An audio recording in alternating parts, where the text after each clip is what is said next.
내가 진실로 너희에게 말한다. 그들은 자기들이 받을 상을 이미 받았다. 그러면 숨은 일도 보시는 내 아버지께서 너에게 갚아 주실 것이다.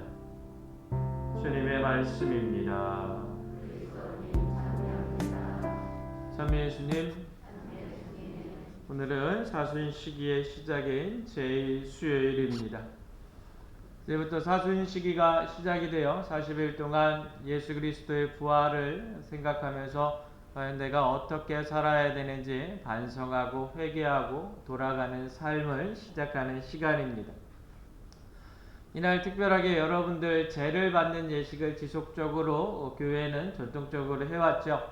제라는 게 어떤 의미를 갖고 있는가 살펴보면, 제라는 것은 결국에 모든 것이 다 타서 원래의 모습으로 돌아가고 있는 상태를 이야기를 합니다. 제라는 것은 이제껏 가졌었던 것이 완전히 다 없어진 상태예요. 그러니 내가 갖고 있는 것을 다 잃었으니 어때요? 슬프잖아요. 슬픔의 의미를 가지고 있습니다. 다시금 처음 태초에 생성되었었던 그 원재료로 돌아가고 있으니, 다시 말해서 흙으로 돌아가고 있으니 무엇입니까? 회개를 의미하는 겁니다. 다 타고 남은 죄는 순수함밖에 없는 거지요. 아주 깨끗한 상태를 의미합니다. 다시 말해서 이런 죄를 우리가 받는다라는 것은 어떻게? 원래 초심자의 모습으로 돌아가야 된다. 원래 우리가 신앙을 가졌었던 그 첫 마음으로 돌아가야 된다. 하느님께서 인간을 창조하셨었던 모든 것을 벌거벗고 있어도 부끄럽지 않았었던 그 태초의 모습으로 돌아가야 된다라는 것을 의미적으로 이야기를 하고 있는 겁니다. 그것을 우리가 하겠다라고 다짐하는 상태가 무엇이다? 죄를 받는 예식이다라는 겁니다. 아멘 하라니까. 꼭 가르쳐봐요. 그런데 이거는 신학적인 의미고요. 솔직한 얘기로 죄를 머리에 뒤집어 썼다. 어디 가서 뭐 이렇게 태우다가 했는데 제가 곰팡 내가 뒤집어 썼다. 그러면 어떻습니까? 첫 번째, 가려워요. 그렇죠? 가렵습니다. 그리고 어떻게 재채기도 막 나고, 그러다가 시간 좀 지나면 막 부풀어 오르고 온몸이 안 좋아요. 그렇죠?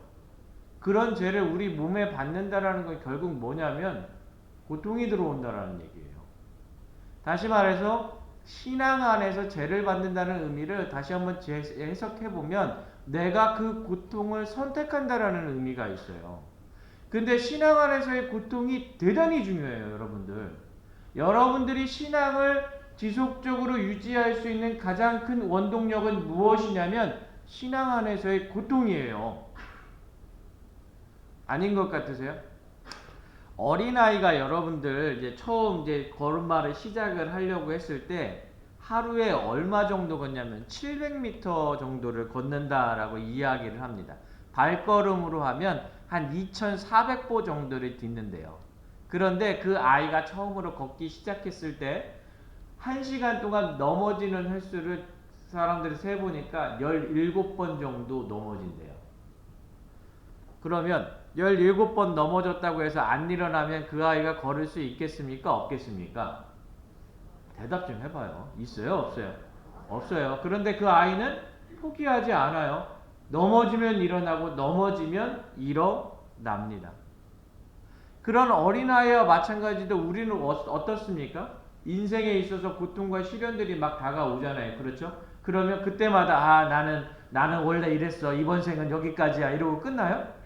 아니죠. 그 고통도 이겨나가고 그 시련도 이겨나가잖아요. 그렇죠? 그러다가 내가 정말로 말 그대로 정말 이겨낼 수 없는 고통과 시련이 다가왔어. 그러면 신앙인들이라면 어떻게 됩니까? 어떻게 해요? 아, 왜 이래? 하느님께 매달리잖아요. 그렇죠? 하느님 저에게 왜 이런 시련을 주십니까? 제가 이걸 이겨낼 수 있게 도와주십시오라고 막 기도하잖아요. 그렇죠? 그래서 어느 순간인가 막 갑자기 그 고통이 없어지거나 그 시련이 사라지는 순간에 하느님께 감사도 드리잖아요. 아멘 하라니. 나 진짜 이거 어려워 죽겠네. 이렇게 언제까지 알려줘야 돼? 그렇잖아요. 그렇게 된다고요. 그렇게 해서 말 그대로 해요. 그런데 중요한 게 있어. 내가 인생의 고통, 시련을 겪었을 때 그렇게 하나님께 매달렸는데 신앙 안에서도 고통과 시련이 올 때가 있어요. 그렇죠? 대단히 유혹적인 부분으로 찾아올 때가 있어요. 언젠가 신부님한테 가서 막 얘기했더니 신부님이 쌩 하고 가버려. 아, 내가 이런 존재였나라는 자괴감이 들 때가 있어요. 그렇죠? 뭘 얘요, 얘는. 내가 막 구역장을 엄청 열심히 해요. 열심히 하는데 구역반 모임 좀 합시다 해서 막 문자도 돌리고 뭐도 하고 해가지고 막 사람들이 온대. 막 온다고 그래가지고 한 열댓 명 온대. 그래가지고 막 집에서 코로나 기간이지만 막 해가지고 잔치상을 차려놨더니 딱 3명 왔어. 그러면 내가 이 구역장을 계속 해야 되나 말아야 되나 막 이 생각이 막 들잖아요. 그렇죠? 그렇게 다가와요. 그렇게 유혹이 다가오는데 중요한 게 있어요. 신앙 안에서의 고통과 시련은 그 순간이 엄청난 은총이에요. 왜냐하면 내 힘으로 안 돼. 신부도 마찬가지예요. 막 똑똑해. 그래가지고 막 이것저것 계획을 짜가지고 막 해가지고 하는데 될 것 같아요? 안 될 것 같아요? 안 하겠다는 얘기네, 그럼? 안 되는 경우가 많아요. 그러면 그때 일단 살펴보죠. 뭐가 이게 잘못됐나, 뭐가 이게 잘못됐나 살펴보면 근데 그렇게 특별히 잘못된 것도 없어. 그런데 그 순간 내 힘으로 안 되는구나 를 깨닫게 돼. 신앙인들도 마찬가지예요. 우리 신자분들도 마찬가지예요. 내가 신앙 안에서 고통과 시련을 겪을 때 내 힘으로 안 되는 것들이 많구나 라는 걸 알게 돼. 그때 하느님이 움직이실 수 있는 공간이 생겨요. 성령께서 우리를 이끌고 나가시는 그 순간이 생겨요. 그때 우리가 어떻게 하느님의 현존을 체험하게 돼요. 그것이 어떻게 신앙 안에서 겸손을 갖고 우리가 가장 중요한 게 뭐냐? 신앙 안에서 겸손할 수 있는 겁니다. 그 순간 하느님을 만나게. 제일 수요일날 내가 죄를 받으면서 말 그대로 신앙 안에서의 그 모든 고통과 시련을 그렇게 내가 수용하려고 노력할 때 어떻게 내 안에서 역동적으로 활동하시는 성령을 만나게 될 것이다. 이것이 제일 수요일의 의미다.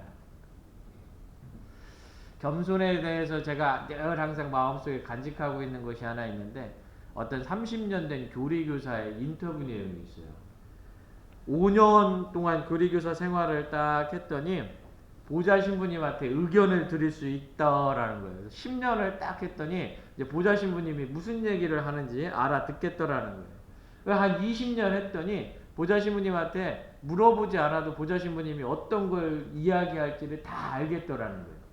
그래가지고 다 알아서 했다라는 거예요. 30년 교리교사를 했더니 그제서야 보좌 신부님한테 뭐 하실 거예요? 라고 물어보게 되더라고요.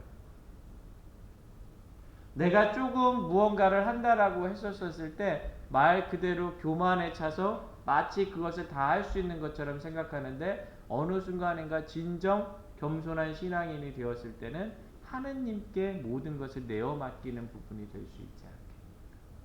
이것이 대단히 중요한 부분이 아닌가 생각하게 됩니다.